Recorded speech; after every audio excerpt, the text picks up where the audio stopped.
Thanks for logging on to NASCAR.com for this week's edition of the Preview Show delivered by FedEx Racing. Marc Fein alongside Mike Bell. Good to see you. We're the men in black. Yeah, here we go. Let's get right to it, all right? Hey, Pocono, what an interesting race. I mean, a lot of strategy going on and a lot of different things happening. Double file restarts, shootout style. That was the big story going in, and it did have an effect on the race. Your thoughts on the new rule? I know some of the older drivers, the veterans, are still getting used to this concept, but I think the fans love it. And this was great on NASCAR to be so proactive with the sport. You know, I mean, let's get things moving here. Let's get those guys that are a lap down in the back of the pack. Now with the lucky dog, no one's racing back to the yellow. There's no point in having it. So let's go with the double file restart. I think this is going to bring a lot of excitement to the racing and certainly give the fans what they want to see. Guys side by side that have good cars going at it. The only thing negative we heard after the race, Jeff Gordon said his car was lousy on the restarts because it didn't run well without clean air. But he wasn't complaining about the rule. He was just saying there's an adjustment that he needed to make. The other big story, of course, Tony Stewart. He gets the win, and let's push this thing forward. We are the preview show.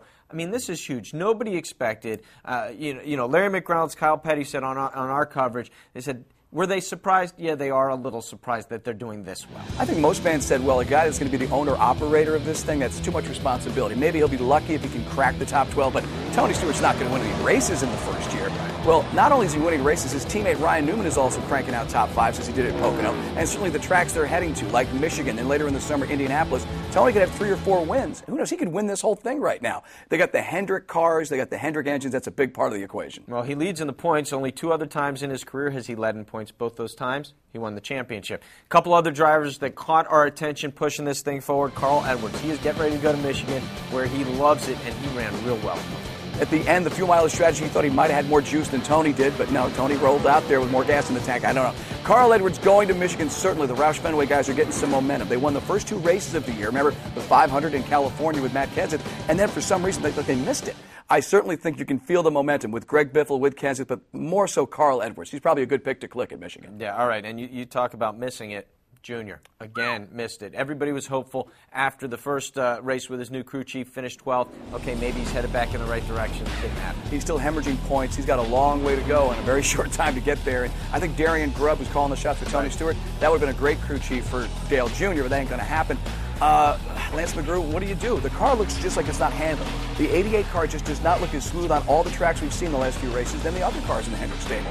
Very confusing. All right, let's talk about Michigan. By the way, Junior won here last year. You know, people forget he was 3rd in points a year ago.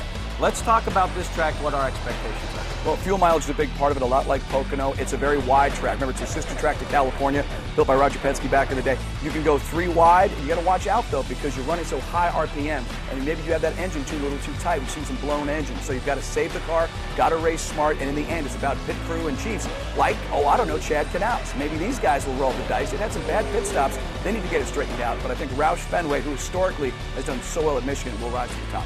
Yeah, and you talk about Canals. Remember, Jimmy Johnson was running just like Stewart was at the end, hoping on fuel mileage. He runs out, finishes 7th. All right, you and I got to make some picks. Let's. I was going to go with Carl Edwards.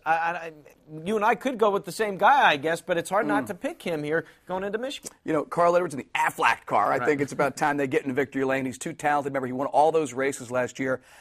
I don't know. Is this every other year Carl Edwards falls off a bit?